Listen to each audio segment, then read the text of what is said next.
Hello, welcome to Recapping with Delora and Ashley. Please follow us on Instagram, Facebook, and Twitter at Recapping Podcast.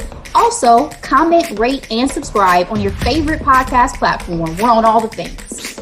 We would love to hear your ratings of the movies and shows we review. Email us your audio file to recappingpodcast@gmail.com and we will play it during the show. Or DM us on Instagram and we will post and read it on air. Thank you guys so much for listening. Thank you. Ashley, how you doing today? I'm good, girl, because I'm talking to you. How are you? I am excited for this recap. We are recapping Rodgers and Hammerstein's Cinderella. I'm so excited. This film came out November 2nd, 1997. Ooh, okay, it is throwback. obviously PG. It is a fantasy / musical, and it's about an hour and 36 minutes. So here's a quick summary. Cinderella, Brandy, chafes under the cruelty of her wicked stepmother, Bernadette Peters, and her evil stepsister, Calliope, and Minerva, until her fairy godmother, Whitney Houston, changed her life for one unforgettable night. At the ball, she falls for handsome Prince Christopher, and his parents, Maximilian and Queen Constantina, are anxious for him to find a suitable paramour. This film stars Brandy Norwood as Cinderella, the Broadway legend Bernadette Peters as stepmother, Vivienne Cox as Calliope, Natalie Desselle-Reid as Minerva, R.I.P. Apollo Montalban as Prince Christopher, Jason Alexander as Lionel, Whoopi Goldberg as Queen Constantina, Victor Gerber as King Maximilian, and Whitney Houston as Fairy Godmother. It's fun to note the people behind the scenes. Robert Alscove as the director, who also directed our kind of like our recap last week. She's All That, the original. The original. We have notable Rob Marshall was the choreographer, and I bring him up because he has since gone on to be a big deal in musical films, i.e. Chicago, and the highly anticipated Little Mermaid starring Hallie. I was wondering if he was any relation to Gary Marshall, but I didn't look it up. So I was just curious. Yeah. That Marshall name in Hollywood. I know, it's very strong. Very strong. We have Deborah Martin Chase, Black Girl Magic. Yep. Producer. She was a producing partner for Whitney Houston for multiple films, including Preacher's Wife. Well, actually, she was a producer with Denzel for Preacher's Wife. But with Whitney, she did Princess Diaries and The Cheetah Girls. So. I love the fact that Whitney Houston did the Princess Diaries. Every time I watch that, I'm like, you just brought every so princess. Much joy. You just brought every princess to life for me. So true. Legendary producers Craig Zadan and Mirren, R.I.P. to Craig because he passed away in 2018, but they have produced so many musicals as well.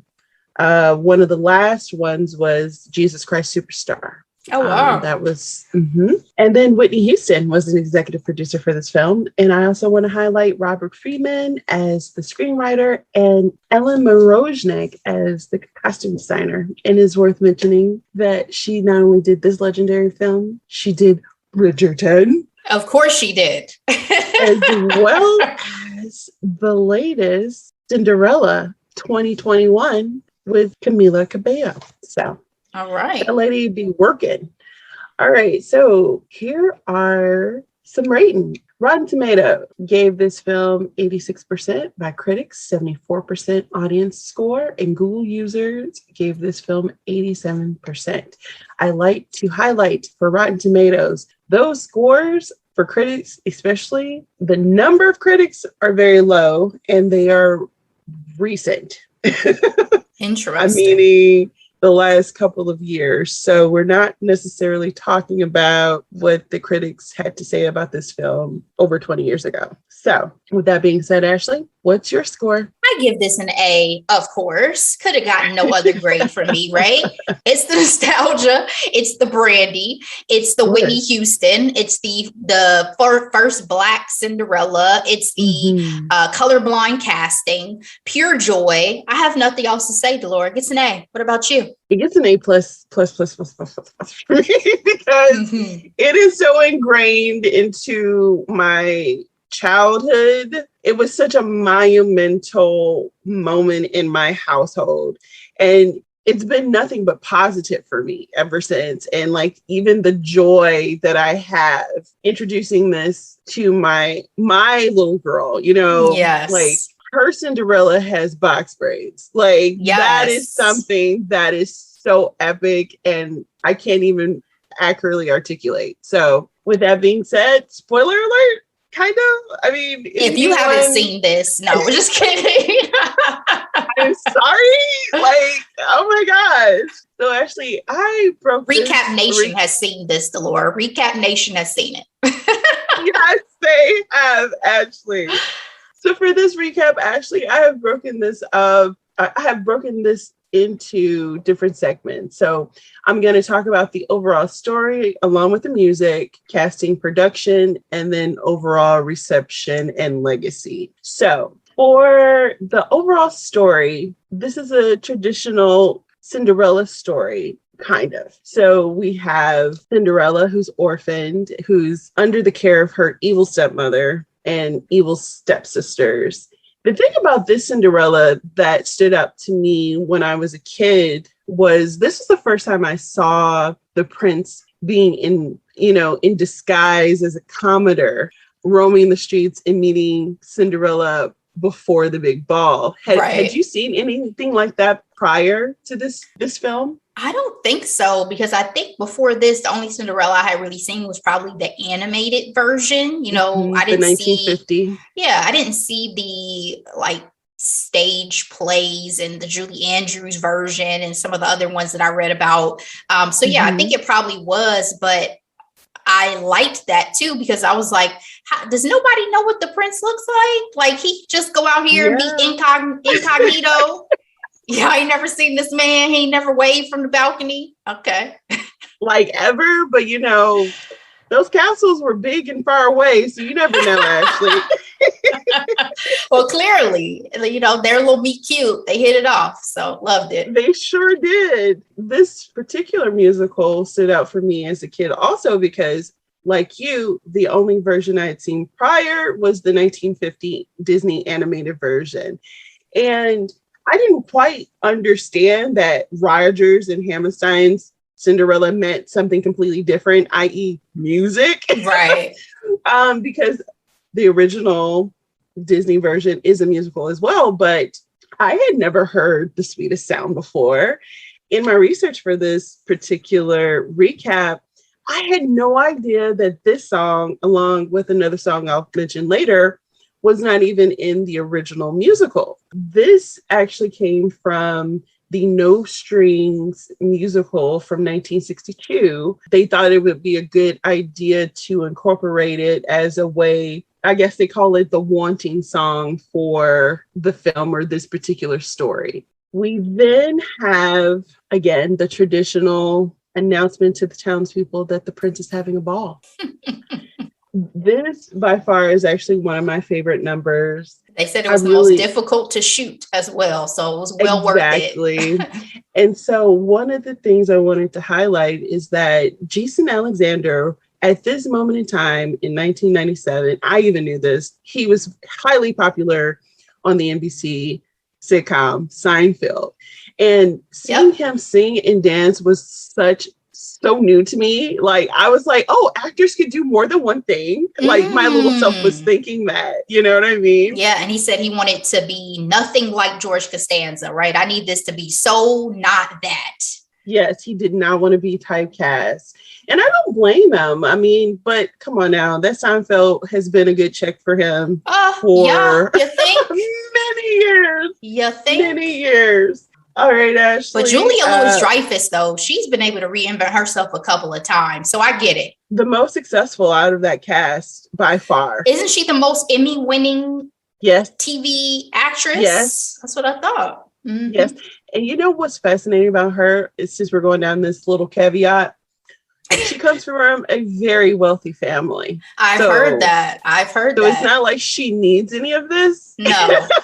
But the role she's taken and the things she's done, like I was a big Veep watcher. Like I still rewatch Veep all the time. I mean, it's her sense of humor that I connect with. And then the new Adventures of Old Christine, I still watch that ish too. Like I'm legit a fan. Now that I think about it, I'm legit a fan. So I even enjoy her on her little cameos when she's been on Curb Your Enthusiasm. So yeah, I mess with Julia. Do you think, girl? Very nice. With the traditional Cinderella story, we have the quintessential Cinderella song, In My Own Little Corner. My favorite. I was going to ask, actually, what was your favorite song in this musical? That's my favorite. I think we talked about this on a previous podcast, and I don't know what it is about that song. It may be like the longing and whimsy of it. It could be the dreaminess of it and the fact that she's, kind of imagining a different life.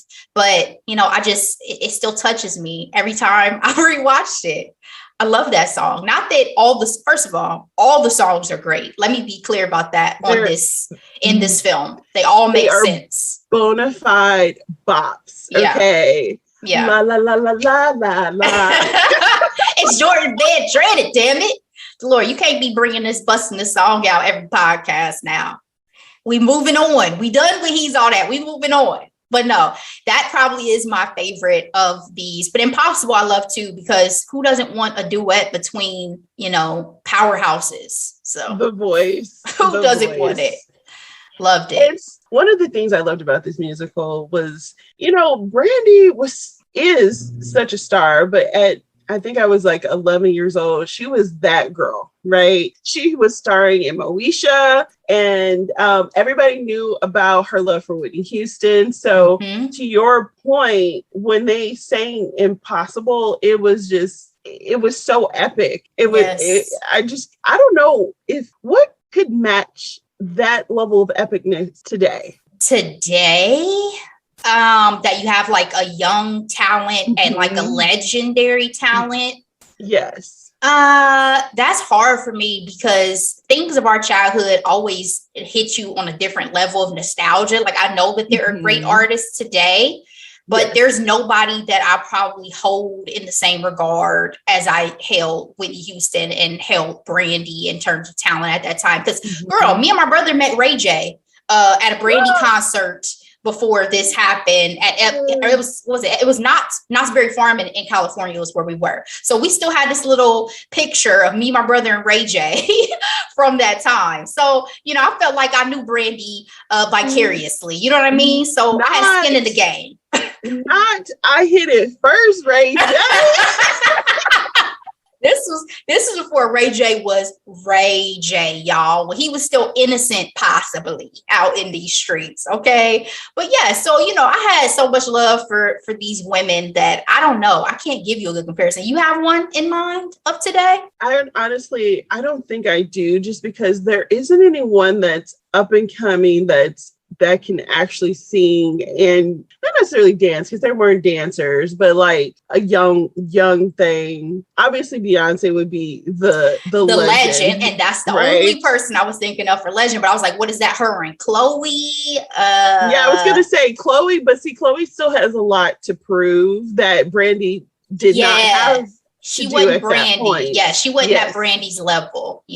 Brandy was making hits sitting up in my room. Okay. I mean, 6-time platinum, her first album, and she wasn't even 16 years old, I don't think. So, and she was such a trendsetter with the braids, and it was ushering in a new era. Like it was so much with Brandy, which I'm gonna get to at the end of this because y'all need to put more respect on Brandy's name. But yeah, y'all be forgetting. But yeah, I'll give you Beyonce, but if we have some younger artists, then good for you if y'all can make me feel what these two ladies made me feel back in the day. Honestly, I'm searching both black and white artists, like someone young, up and coming, and I'm coming up short right now. So I'm sorry, white is a total miss for me because I can't think of absolutely nobody. But I was coming up short, so I was like, well, at least is there like a young girl that's talented and is nothing. You know who, a better pipeline. Girl, you know who I feel like some people would say is like Taylor Swift and Olivia Rodrigo or something like that. And I'd be like, see, stay out of the conversation because that makes no sense to me. But I'm telling you, that's what some people would say because you have Olivia Rodrigo who like idolizes Taylor Swift. So it's like, you know the up and comer and the OG. Yeah. But no. Olivia needs to work on being a little bit more original because she got caught up having to put credit to both Taylor and my band Paramore. So not just your band, not just that lead vocalist. I've told you, she gets me every time. Haley can blow. She gets me every time. Sure can. All right. So after In My Own Little Quarter, we have Falling in Love with Love, which again was not a part of the original musical. So I'll go ahead and incorporate some of the things that I learned about the production. So at this point, we're talking in the 1950s.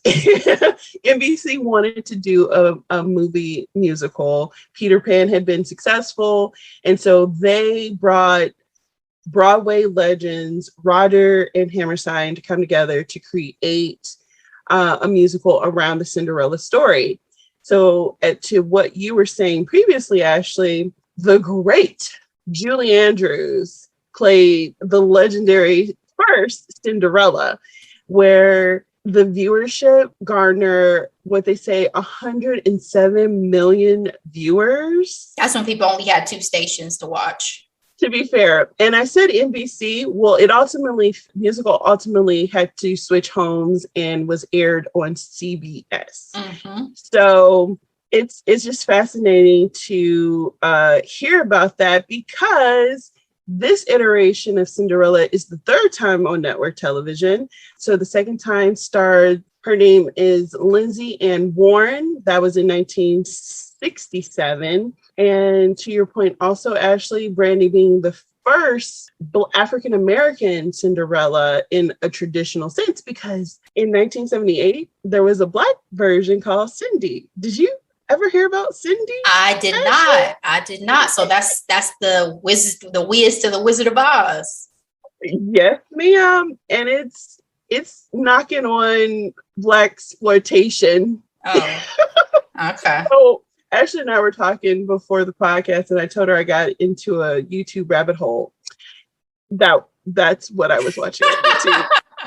It was a train wreck. Though there were a lot of legendary Black actors in that film, it's not on the level that we hold this version of Cinderella. I didn't even remember until we got back into the reading articles and looking at stuff to research for this, that this was a made for TV production. Like, I really did not remember that. My mind was thinking I saw this in a theater, like dead serious. I did not remember. I'm glad that you say that because I actually remembered that as a kid. I remember The Wonderful World of Disney, like Sunday night, Disney every so many months will come up with the TV movie. And apparently this was the introduction to that. Relaunching it. Yeah. Michael Eisner. I didn't even know that originally. You know what I mean? Michael Eisner was in the game for a minute. Oh, absolutely. So I was talking about falling in love with love because when it came to the stepmother role, nobody wanted to be the stepmother, Ashley. All the white actresses were like, nah, I'm good. I'm not about to brutalize the first Black Cinderella. And it made sense. But that made so much sense. And they asked some big wigs, okay? They invited Bette Midler, and they were like, nah, I'm good. They said Michelle Pfeiffer was asked. Yeah. I mean, I get it though, because when I watched it this last time, I did cringe more at that dynamic. I'm not going to lie to you. Like even Brandy saying her daughter wasn't able to watch it as a kid till she got older because she couldn't stand to see her mom mistreated. I was like, oh, that would have been a lot. I have to say, I didn't notice it from the color aspect, but I always felt it as a kid. You know what I mean? Like, oh, she is really evil. And like, who is this woman telling this girl that she's nothing? What? She was just a hater. That's really more so the vibe I caught on this one, because we have some other ones where the wicked stepmother was truly, truly treacherous. You know what I mean? Yes. And this one, I just always got the vibe like, you just a hater. Like, you a washed up has-been of a human being. And you just hating on this young little tenderoni who you see doing her thing in this world. But I'm not gonna lie, she was also hilarious. Bernadette Peters played the mess out of this role. And one of my favorite lines that she says, she's like, haven't I taught you girls nothing? This isn't about love. This is about marriage. Toni Braxton would agree with that. Sorry, Toni, but you said what you said. But they have the great Broadway legend Bernadette Peters sign on, and there's no song for her. So they again went through the archives of Rodgers and Hammerstein. And for those who may not know, they have both done projects individually as well. But most of their stuff that we know, they've done together. They found in Rodgers' catalog from the musical The Boys from Syracuse from 1938, this song called Falling in Love with Love. And they thought that was a perfect opportunity for the great Bernadette Peters to showcase her voice and have a moment to shine. I love that montage, Ashley, when they're like getting ready during the song. It always stuck with me. So the big song, Ashley. Cinderella reprised her song In My Own Little Corner. She's really sad. She wants to go to the ball. Her fairy godmother shows up with this wonderful curly hair. I just love how fabulous. How like relevant it is more now than it was even back then, with like coming through with the curly hair. The natural. Thank you, Whitney. She looked amazing. I love the gold dress. I love the whole look from head to toe. In one of the interviews I saw getting ready for this recap, Brandy mentioned that one of the things that she's excited most with a reintroduction of this particular film to the new generation is that they get to see Whitney in her splendor, right? Yes. They can see how spectacular and special that she was. Don't make me so cry. Hard to say that. Don't make me cry, because this is the Whitney that she will always be for me. You know what I mean? Absolutely. But I agree, that makes sense. There's a lot of younger generations who never got to see Whitney at the height of her career and the height of her power and talents. And I also wonder, now that I know that Whitney originally was going to be Cinderella, but this took a while to produce, what that potential iteration would have ever looked like. You know what I mean? Because I enjoy Whitney as an actress. I don't know if a lot of people loved her, but The Bodyguard is one of my favorite movies of all time. So if I could have gotten even more, but I'm greedy in that way. So I loved her as a fairy godmother. Well, I love the self-awareness it took for her to go into the fairy godmother role as opposed to the starring role, i.e., according to Deborah Martin Chase, she and Whitney remember how Diana Ross was great and Wiz, but a tinge too old for the role. Exactly. It takes a level of self-awareness to do that. And also, granted, from that article we read, Whitney was busy. Whitney had a lot going on. So she only had 4 days to shoot this. She said, I am booked and busy, so we got to get this together. Yeah, I read that article along with, I'm going to highlight these two sources also. Behind the Magic, that's the name of the account on YouTube, as well as Miss Mojo. They have a lot of fun facts about this film. So, and the article I was referencing was on Shondaland, an oral history of the film. And honestly, it's a lot of the same things, but there are certain things here and there that was kind of fun to get. And that those two accounts also cover other films. So reference. Okay. So one thing about this Impossible song that I absolutely love is the fact that when he hit that high D, yep, I feel like I still get chills to this day when she hits that note sometimes. Like, because I've watched this movie, I can't tell you how many times, but if I'm like really into it and I'm singing and sis goes impossible, I was like, yo. She did that raw, Laura. She did that with no vocal warm-up. They had to have her come back in and re-record because they weren't able to get that initially. She came in, she had just been doing vocal work, like talking, and they're like, hey, we need this high D. She opened her mouth and that came out. That's why she's the GOAT. The voice, okay? Oh, my goodness, y'all don't understand. Y'all don't. Y'all have no clue. Like, breaks my heart. Breaks my heart. Phenomenal. We finally make it to the ball, Ashley. One of the things that I love so much about this film is my Cinderella wears box braids, curly box braids. Like, I just can't get over that. I mean, tiara and all, gorgeous dress and all. It's the hair for me. It's the hair for me. Absolutely. Can I say something real quick too while we talk about her and the prince?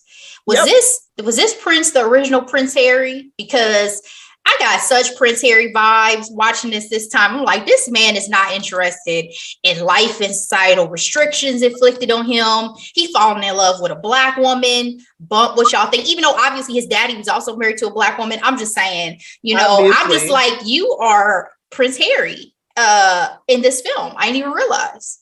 That is so funny, Ashley. But to be fair, this is a trope that's as old as time. You know what I mean? It is, but I just, I'm giving credit where credit is due, that I appreciated the Prince Harry vibes that I was receiving. Yes. And one of the things that I love about this moment is when Brandy's at the top of that staircase and you see the prince staring up at her, Apollo, the actor, was like, I legit lost my breath. He was like, there was no acting. He was like, she was stunning. And I had to remind myself to breathe in that moment. And that made me smile so much. Yeah. And Ashley, can we just take a moment to talk about my first Asian bae, as far as I'm concerned? You know what I mean? The Filipino hottie. Were you surprised that he didn't do more things post this film? Well, it just depends on what his interests were, because he came from stage and from musicals. So if his heart was in that, then I get why he probably stayed in that lane versus going to motion pictures or television. Because I mean, it's just a different medium. You know what I mean? I honestly think that there's a different. This was his first film as well. So although Brandy had done television, this was her first film as well as his. Yeah, I think there's just a different art to stage, because I know there's certain screen actors. I love Julie Roberts, but I think that she didn't do as well when she tried to do some stage plays, because it's just a different medium. So, I think if that's what he enjoys and that's what he loves to do, great. It sounds like he still had a great career. I just don't watch enough Broadway and musicals and things like that to know him the way I know, our other secular artists. And was he your Prince Charming, Ashley? I mean, sure. How does he rank? Sure. I mean, I'm trying to think if I even really get into the princes of the fairy tale universe. I was an Aladdin fan, so how does he stack up to my animated Bay Aladdin? I mean, he was up there. I loved at the time. It was just so groundbreaking to me to see a non-white actor in a lead romantic role. So I think the prince of all people. So I think it is a really big deal, and he's a hottie. I mean, I have no problem looking at a good-looking man on my television. So, I don't think I thought about it that way as a child, but for sure as a grown woman, I appreciate you, Paolo. Well, as a kid, I really loved their chemistry. I thought, oh yeah, I can get into this fantasy. You know what I mean? They had some good chemistry. It looked real. Amazing chemistry. And honestly, this is why this song is one of my favorites. 10 minutes ago. First of all, I can't even tell you all my favorites. Actually, this whole musical is practically my favorite. I can tell you the songs I don't like, right? Like, I don't need Falling in Love with Love. And then The Sweetest Sound isn't on my top 3. Obviously, Impossible is up there, and 10 minutes ago. And then the Stepsisters Lament When I tell you, when Natalie's character was like, and without any trouble, I can pull out her hair. And she did that laugh. Oh my goodness. And I love the chemistry between the two evil stepsisters as well. And I watched the interview with Entertainment Weekly, and Varian Calliope, actress, she said that they auditioned together and their interaction was immediate. And she talked about how that Natalie and her were sisters from other misters. So I thought that was very beautiful. We have the ball. They waltz around. We talk about their chemistry. Ashley, the waltzing. Can we talk about these dancers and the costumes? This made such a major impact on a young Delora. Okay. The way, even I was very much aware of how the dancers were paired off with other people of different races. In the article that you were referring to earlier, they hired African-American, Asian, Latin, white dancers for these roles, and nobody was double paired up. Like everyone was with a different skin tone person. And it was just it was so beautiful and impactful. And the dancing was incredible. Yes, it was. That's why that updated Todrick Hall video, that's why we've talked about this on a previous podcast. Like I think we talked about that Todrick video that's on YouTube. It just reminded me of the nostalgia factor of it. Like the dance number was so beautiful, and the movement, and to your point, the costuming and all these pieces and elements just made it so whimsical and made it such a beautiful element to see in this fairy tale universe that we are being thrust into. But, you know, Cinderella only had 45 minutes at this ball. Okay. So she had to make the most of it.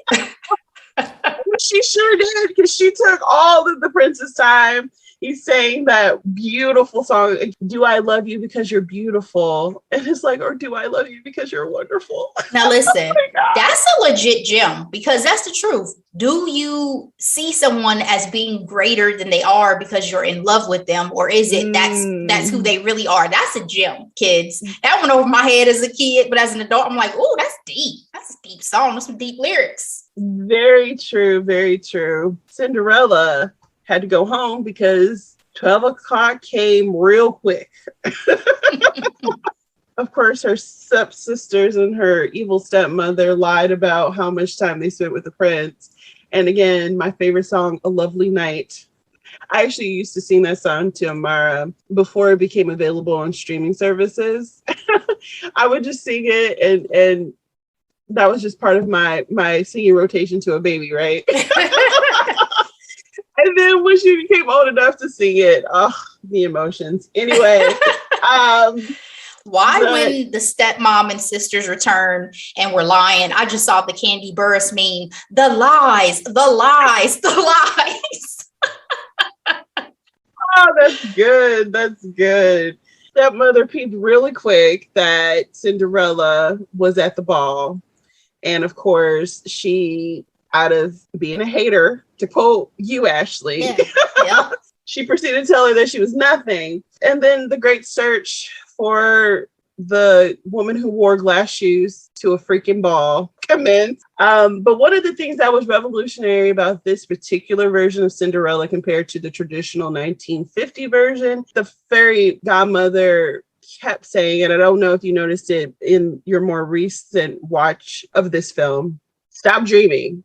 Do something." Like there was the constant theme of like people keep wishing and dreaming, but there's no action. And so even though the prince made it to her house, even though the stepmother tried to cop block her, essentially, we see that Cinderella had made up in her mind that she was going to run away. So in some ways, she didn't wait for the prince to save her. Final thing about the music for the ending here, for their great wedding scene, the song that Whitney sang was not a part of the original musical either. There's Music in You came from 1953 film Main Street to Broadway. And it has excerpts from Allegro, which is a 1947 musical. So Ashley, I'm going to talk a little bit more about the casting and production of this film, because these two elements are what made this rendition pop for me. The producers were tirelessly diligent in this multicultural casting, so much so that they were very aware of having the first Black Cinderella. I was feeling some kind of way to know that even though they knew Whitney was supposed to be the original Cinderella, Whitney hand chose Brandy to be this exact wanted Jewel to be Cinderella instead. Were you surprised to see something like that, Ashley? I said Jewel. I mean, the irrelevance is what caught me more than anything. Sorry. But you're talking She's about cute, girl. Yes. But again, you're talking about she was never on the level of Brandy in terms of popularity or any of those things. And it's just unfortunate because we know that still comes into play with Hollywood in terms of, do we need to have everybody in the cast Black? Can't we just have a white lead still and have some Black people as the background and as the supporting cast of characters, because it's, we can't have both Cinderella and the fairy godmother be Black women. No. Principal roles. What's that all about? But you see, they did name that man. They were very nice that they did not name that man. Kind of like Harry and Meghan. I'm just joking. Oh yeah. The other thing about the casting was they originally wanted Julie Andrews to portray the Queen, but that was shortly after she suffered vocal trauma from surgery. That was really sad.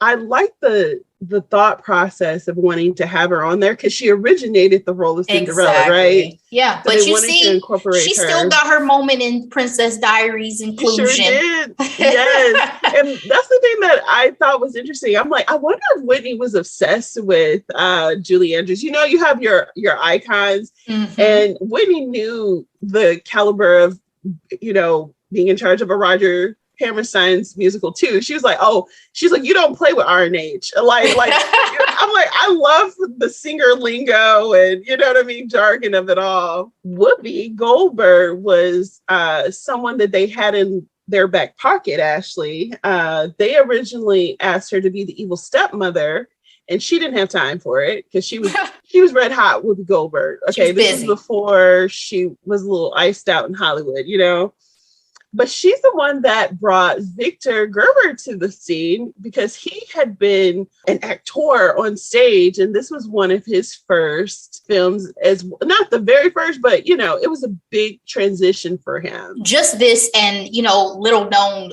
film called Titanic. Yes. Film.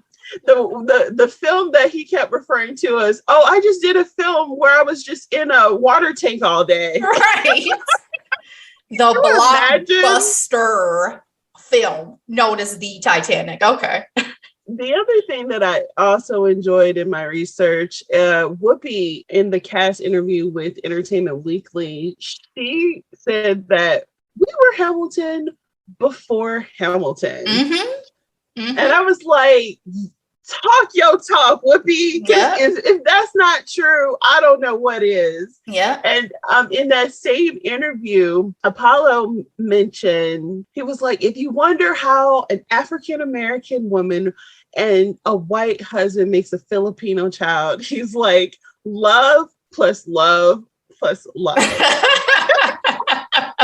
Y'all ain't got to worry about all that. It makes sense.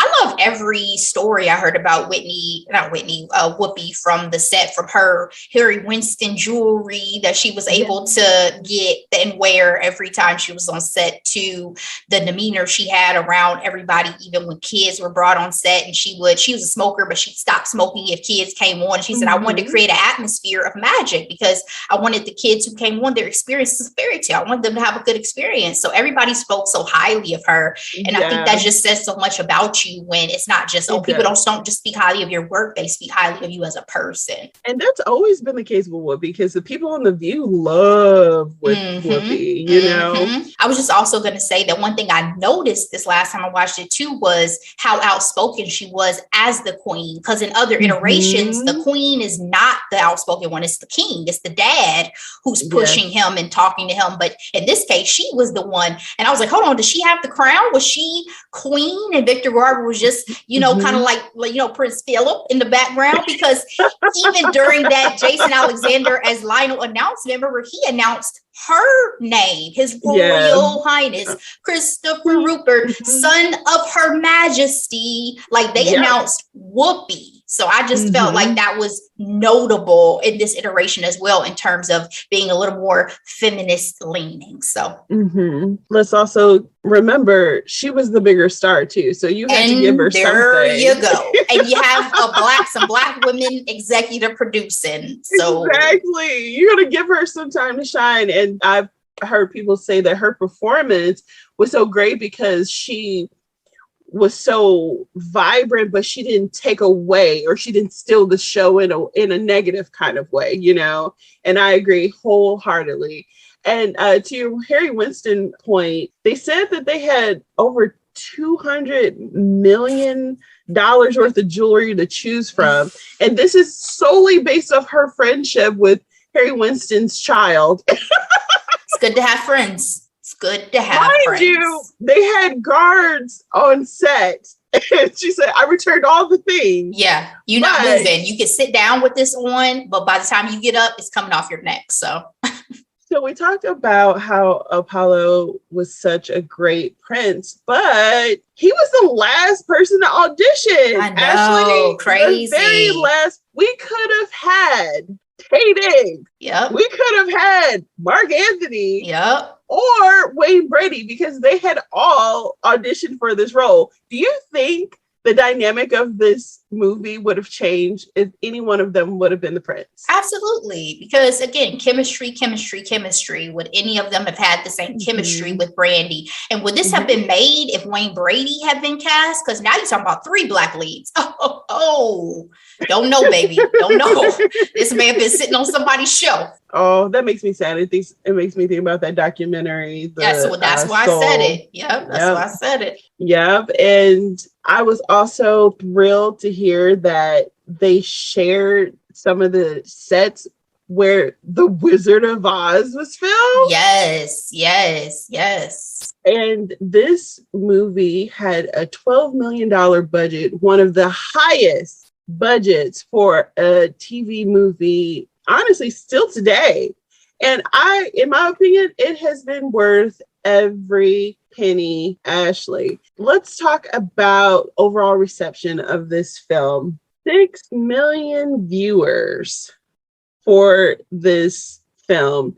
And Disney had never put a TV movie on VHS at that point. So this came out November 1997. By the late winter of 1998, they were able to sell 1 million VHSs. My sister and I wore that VHS tape out. When I tell you, we rewind songs over and over and over again. I almost feel sorry for my parents, but then I don't. You know what I mean? You had to learn the words. Yeah. It's not like we had lyric books.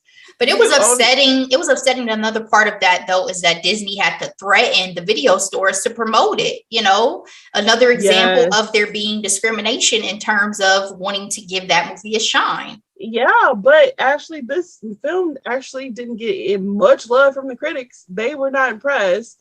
It actually took. What do the critics know? What do they know? What do they know? Exactly. Speaking of not releasing things, Brandy's record label and Whitney's record label have never came to a conclusion on the freaking soundtrack. That is heartbreaking. I had to learn this the hard way, Ashley, because when it became available earlier this year on streaming service Disney Plus, I was like, okay, let me download the soundtrack. Well, the only Rodgers and Hammerstein's versions of the musical are from cast albums from several years ago. And it was the first time that I noticed that some of the lyrics were different from the Brandy version compared to the original version, because in Your Beloved song, In My Own Little Corner, they talked about being a slave. Yes. In the stepsister lament, They talked about her skin being white and pink and all that. Yeah, I did hear about that little switcheroo, but I don't think I would have enjoyed it as much with the slave reference. But it is unfortunate. No. Like I read that Brandy's gonna try to get it still made to this day, but man, name me another great Whitney Houston movie without a bomb soundtrack. I mean, that's just upsetting. It would make everybody so much money if they released it. It makes no sense. And the only reason that I saw was that Brandy's record label feared that based off of the popularity of the musical, it would hinder her ability to be a recording artist. Well, they wanted her to be urban and they felt like this was too pop. And that's nonsense, right? Stupid. Whoever made those decisions were not very wise people. So cultural impact and legacy, Ashley. We can see the cultural impact because we have Halle being Little Mermaid and Yara Shahidi being Tinkerbell. Mind you, it's been over 20 years, but I really do feel like Brandy being the first Cinderella played a major role in that. What did you think? Well, even since, Camila Cabello is a Hispanic Cinderella. Latin artist who just got to release a Cinderella. So yes, it continues to make a difference in the casting that has happened for that particular film. And to your point, for I'm sure Disney as a whole and for film as a whole, because once these big companies, the Disneys, the whoever's see that something is able to be successful, then they will duplicate that formula, but only until there's that barrier that's broken. So absolutely, they broke a barrier and ushered in an opportunity for all the other women and people of color to have more opportunities, period. Speaking of first Black Cinderella, Keke Palmer in September 2014 became the first Black actor to play Cinderella on The Great White Way, Ashley, Broadway. Yeah. So how does this Cinderella compare to other iterations? As I mentioned, I talked about the animated version of 1950, our favorite that we kind of talked about offline, Ever After, starring the wonderful Drew Barrymore. Ashley, there's also Into the Woods. There's a Cinderella. Anna Kendrick plays the iconic role. That was back in 2014. A Cinderella Story starring Hilary Duff. That's a fave. That's a fave, actually. I love that one. Selena Gomez in the 2008 version. And then the live action version of the original 1950 version came out in 2015, which was hella boring to me. And then Camila Cabello. So did you watch the Camila Cabello? What were your thoughts on that iteration? Did you enjoy it? It was cool. Did you hate it? No, it was cool. I feel like you want me to hate it. It was cool. I enjoyed Billy Porter and his magnificent entrance and gown and everything as the fairy god person. I don't know if we're supposed to call him mother. He was like fairy godmother. Yeah, there you go. I loved the update to some of the things. Like, again, I felt like we got a little bit more of a feminist take on it with Brandy's version. But in this, she's a stylist who has bigger dreams. She's not really seeking marriage. There's just a lot more that went into the storyline of it that I enjoyed. But does it trump this version or some of the other versions I love? No, but it was cute. I watched it. What'd you think? So I kind of started hate watching it, and I still didn't enjoy it as much. I was going to give it a chance because it had all my faves. You had Pierce Brosnan, you have Minnie Driver, Billy Porter. They are aging like fine freaking wine, by the way. Both of them. But you don't understand. Pierce Brosnan is one of my favorite Bonds, period. Like, yeah, he probably is my favorite because, Sean Connery do respect my OG, but Pierce Brosnan was my 007. I actually quite enjoy Craig. Daniel Craig.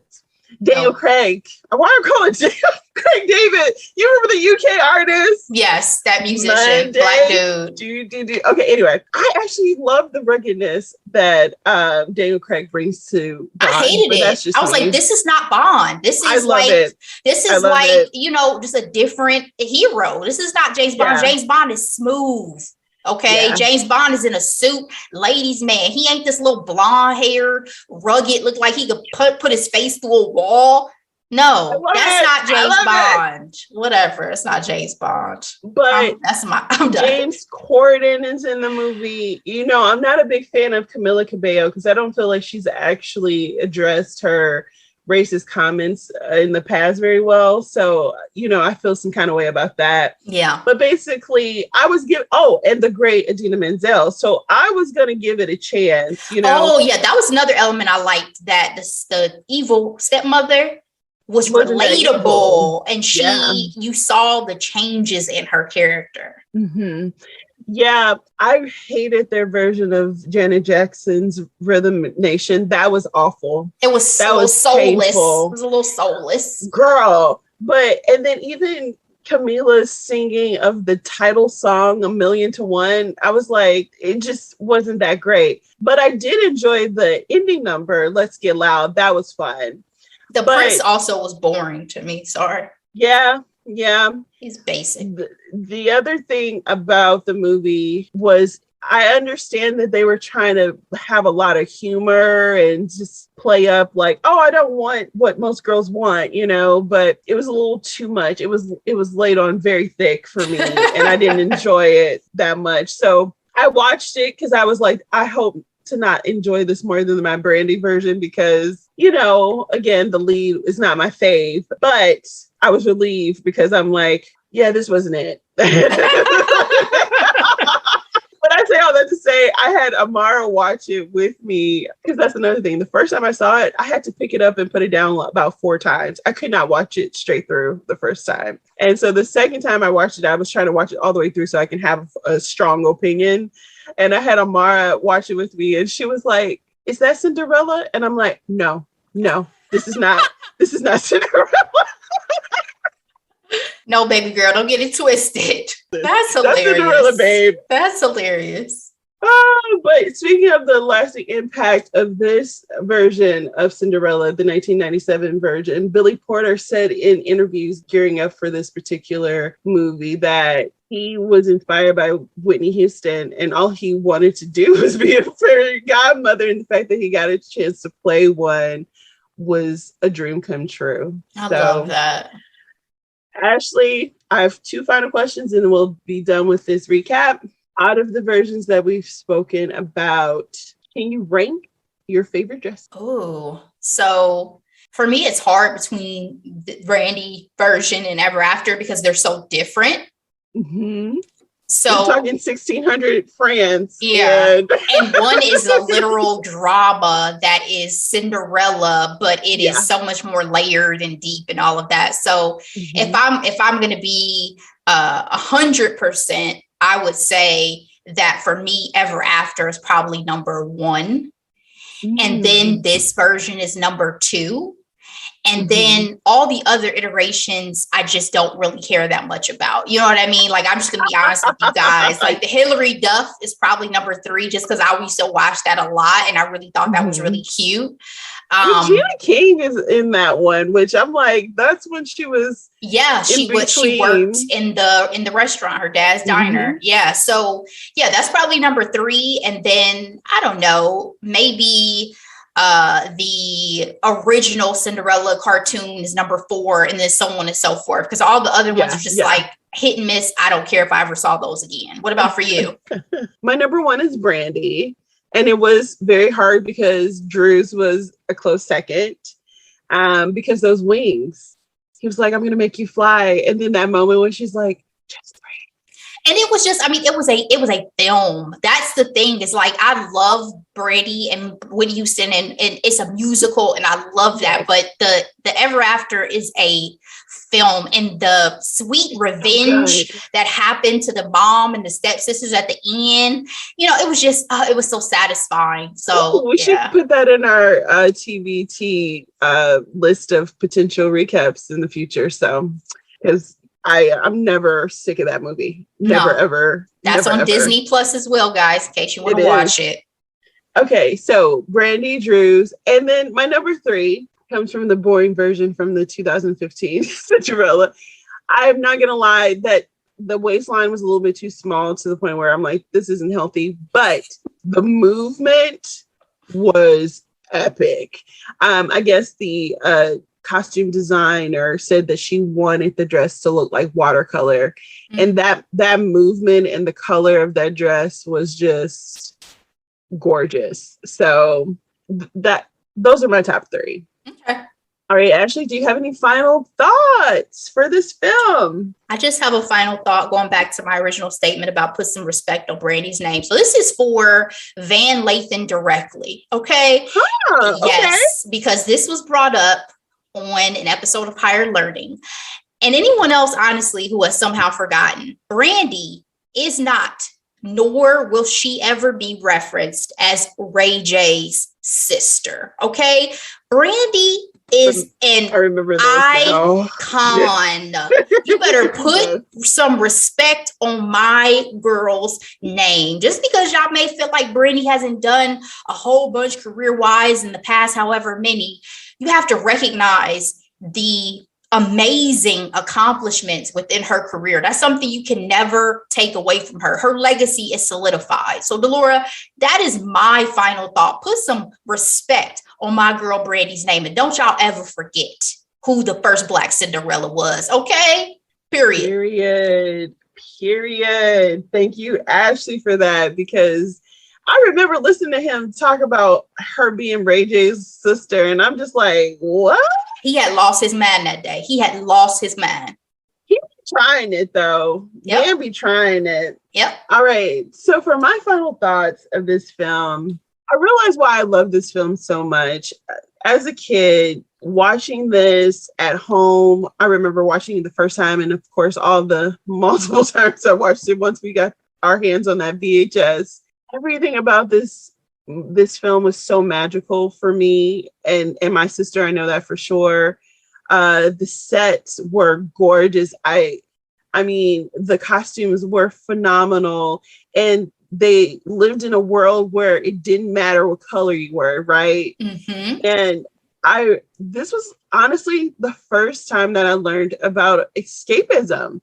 And I say that because part of the reasons why I think my sister and I watched it so much, we dealt with some family tragedy around the time. My aunt and my granny died very close together. And I remember just watching that movie every day after school during that time, because it was a rough time. And we love pop culture so much. I mean, we have this podcast, and I have to honestly say it took me being around 11 years old to understand the power that escapism has when it comes to watching something that's so meaningful also to a little Black girl. Like, I had known Cinderella to have box braids. Cinderella was blonde with blue eyes, you know, and God bless all the blonde, blue-eyed people of the world, but we matter too. We matter too. Thank you, Ashley. I wanted that to be my final thoughts, and I'm so glad we got a chance to do this recap, Ashley. Me too. So if there's nothing else, I do want to highlight, Brandy has a princess song out right now with Disney. It's called Starting Now. And she is so phenomenal in it. It's for the Disney Channel. It's propping up all their Disney princesses. Some of the lyrics had me in my feelings. She says, tell the moon that you're on the way, tell the stars you'll be right there. And basically, the song is an empowering song to keep dreaming big, to keep up the wonder, and to always shoot for the moon. So, love you, girl. Love you, Brandy. Check it out. It's on YouTube. All right. If there's nothing else, Ashley, ready for some hidden gems? I am. I have 2 this week. My first one is a movie that I have had in my back pocket for a little bit, and I finally watched it. It is called Luce. It is on Hulu. I came away very conflicted on this movie, which is exactly why I'm recommending it. There was a lot to consider. It's a 2019 film starring some heavyweights: Octavia Spencer, Naomi Watts, Kelvin Harris Jr., who we loved in The High Note. It's a story about a Black teen adopted by white American parents who begin to reconsider who he is after he writes a disturbing essay for school. It is so intriguing, guys. Give that a watch. It is called Luce on Hulu. My second more lighthearted. I watched this over the holiday weekend with my family, called Beat Shazam. This is on Fox. Got into it, very much enjoyed it. It's hosted by Jamie Foxx and his daughter Corinne. Teams of two compete for a potential $1 million to identify the biggest hit songs. It is not my best game as a player because I'm not the best with song titles, but I had some unexpected wins in there. So it's yet another reality competition show that I'm adding to my list. So I suggest you guys check it out as well. That is Beat Shazam on Fox. And those are my 2 hidden gems, Delora. Thank you, Ashley. All right. So I have 2 hidden gems this week as well.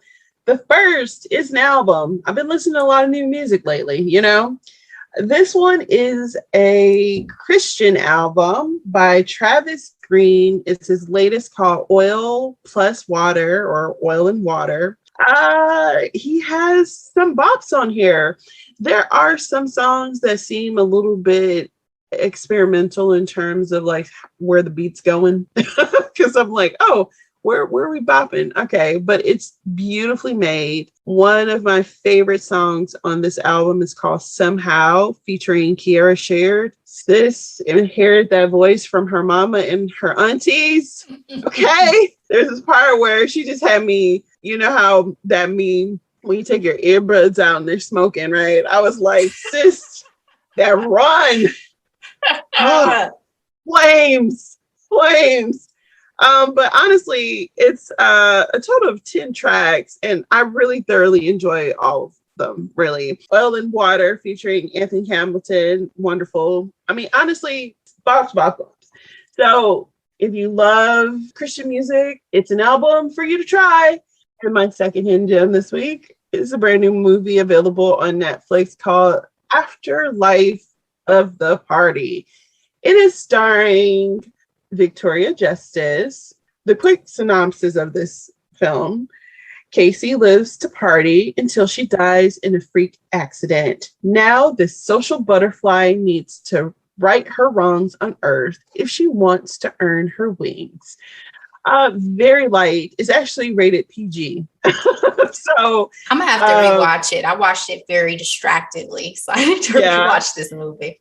It was a nice light watch. It's an hour 49 minutes. It's something to watch. So highly recommend if you want easy watch, nothing to think too hard about. Cotton candy film. Yes. All right. If there's nothing else, that's it for us today, Ashley. Yay. Thank you so much for your time. I love you, sis. I'm really excited for all the time we put in this recap. So thank you. Guys, again, we're about to come up on our big 5-0 episode. So hang in there with us. We're so excited. We'll see you next time. Bye.